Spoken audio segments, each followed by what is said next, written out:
Alright friends, it is time for our annual flip through of my reading journal, taking my digital reading journal from this to this. So I'm sorry that you're getting the edge of the table. It's a bit tricky to film on a round table when you're doing a flip through for a reading journal, but this is my 2024 reading journal. It has been printed and bound, and it's a nice hardcover and it matches all of my other reading journals from previous years. So this is the flip through. It's on nice glossy paper. We had this was my physical TBR at the start of the year, so anything crossed out is a DNF or an unhaul, and anything that's got a completed stamp on it is a book that I read. This was a very satisfying thing to do last year, and I'm definitely doing it this year. So then we moved into anything that was acquired in 2024, so same thing. This time there's a lot that don't have anything on them. That's because they've carried over into my TBR for 2025. I didn't quite get around to finishing adding everything that I acquired, but for the purposes of this, it's fine. Same thing with my did not finish. I started filling this in and then I didn't finish filling it in. Ironic. These were my reading challenges. So this was my 6-month and my 12-month Bingo Board from Hell challenge update, my Dimmicks reading challenges, my buzzword challenges, the books that I read for it, and then my Read What You Own bingo. I also read all of the shortlisted books for the Children's Book Council Awards in 2024. So this was just a page where I was keeping track of the ones that I had read. And then we move into the monthly spreads, where for most of the year I was using my 2023 favourite books as inspiration for the cover pages. So this was January, it was the rest of the story. We have all of my video covers and then the books. Now this isn't a perfect science because the book size and the page size that I use in the digital reading journal don't always match up. I think I've worked out how to do it for this year so that it's a little bit more straightforward, but I don't really care. Nothing significant gets cut off, so that's fine. I started the year adding quotes, favourite quotes for the books, which does not last. February's page was role-playing, again, videos, and then the books that I read. Any of the kids' books got just their own page where I just made a pretty collage of them. March's cover page was based around Inner Jam. And it's just so satisfying seeing all of the books here. And because I read so much, I don't feel like writing reviews. I just really want to have the covers to know what I read. If it wasn't clear, April's page was inspired by Pucking Around. And this is where I stopped adding quotes, because of course I did. All the kids' books. May is still one of my favourite cover pages. This was based around What Moves the Dead by T. Kingfisher, and I just love how it turned out. It was a very digital, scrapbooky kind of page, and I love it. Again, no quotes. Then we had June, which was based around the Amazing Readathon. So they were all my covers. These were all of the boarding passes for the main challenges, and then these are all of the different prompt challenges, which I did complete, and then some. And this was a side quest. And then only 2 kids' books this month because kids' books did not count, and I didn't have time for them. July was the Australian Readathon, so the little bingo board is up here, and so I did an Australiana theme for the decorations. And this is where I just didn't even bother with quotes, so everything is just kind of pieced together.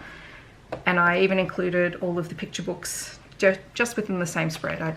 It's just how it worked out. August spread was based around Brick Walls by L.A. Witt. And this time I was trying handwriting, just the genre and the format of the book, which I did like the look of. Or did I skip September? I did. September was inspired by Heart Song by TJ Klune, which is my favourite TJ Klune book. And you start to see that the videos start dropping off in the second half of the year. It just got a bit hectic. October was inspired by Kate Daniels by Lona Andrews, and I did try the black pages. This doesn't work as effectively because I do get the little white stripe on the side, but it doesn't bother me, so I can live with it.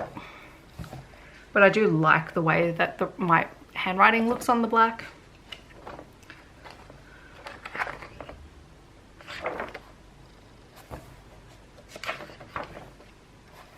November was just inspired by a bookshelf graphic that I found on Canva.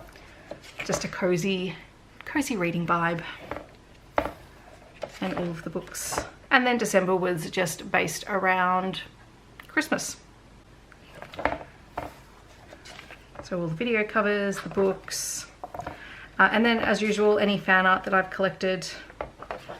I had all my Emily Rath fan art that I collected, Saxon James's fan art, Stephanie Garber when I went through and finally caught up on that series, and then just some other memes that I had. And then there were just some photos that I had that I liked from the year. And that was my reading journal. Now, for anyone who wants a closer, easier to see look at the journal, I am going to do a digital flip through of the journal as I wrap this up, so you can just watch that. There's not going to be any talking over it. But yeah, like this is the third year, I think, that I've been printing my reading journals, and I really like the quality of them. I think they turn out really well, and this is going to go with all of my other ones and they'll all be matching. In the comments, I would love to know, do you keep a reading journal? Do you keep a digital one or a physical one? If you keep a digital journal, do you get it printed and bound at the end of every year? This is just easier to flip back through and have a look at. So that's why I like getting them printed. And because I had it all organized and done just before the end of the year, because I knew what my last couple of books were going to be so I could fill them in, I was able to take advantage of all of the post-Christmas sales. So that worked out very well in my favor, and I think this only ended up costing me about $50, which is pretty good for a photo book. Alrighty, if you have any comments or questions, feel free to leave them down below. If you want to let me know that you're here but you don't want to leave a comment, feel free to leave any kind of writing implement emoji, whether it's digital or physical. And if you want to stick around for the digital flip through, you can do that. Otherwise, I hope that wherever you're on the world, you're staying safe and healthy, and I will see you in my next video. Thanks so much for watching. Bye everyone.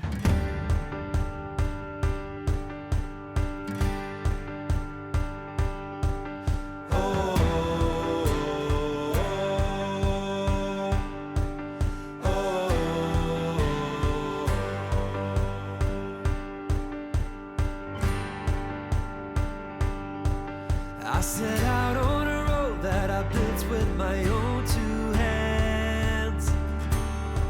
I met friends on the way, people chosen to make a stand. I felt strong in the sun as I walked onto pastures green. Saw forgiveness together as spaces in between.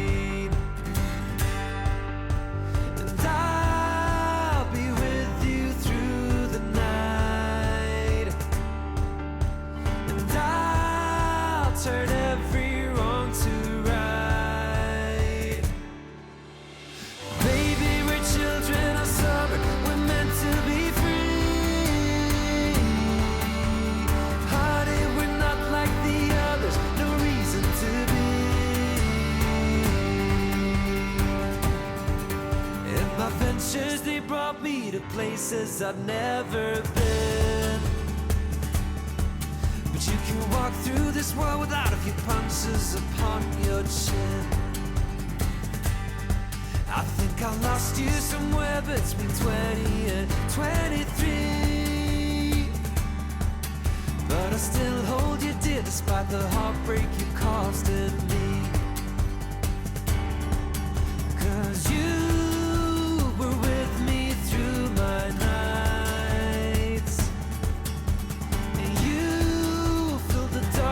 With shining lights, yeah. Baby, we're children of summer, we're meant to be free. Honey, we're not like the others, no reason to be. Lady is far in our lungs, so it's too hard to breathe. Lover, I live for the day you and I turn to me.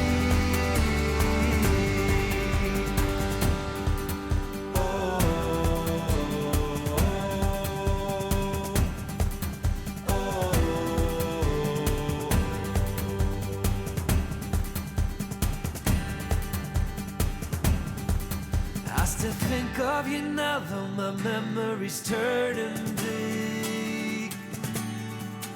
I'm still walking this road, though my knees, they are ever so weak. I never thanked you for putting your faith on a bum like me, yeah. And wherever you are, I think it's here you were meant to be. Baby, we're children of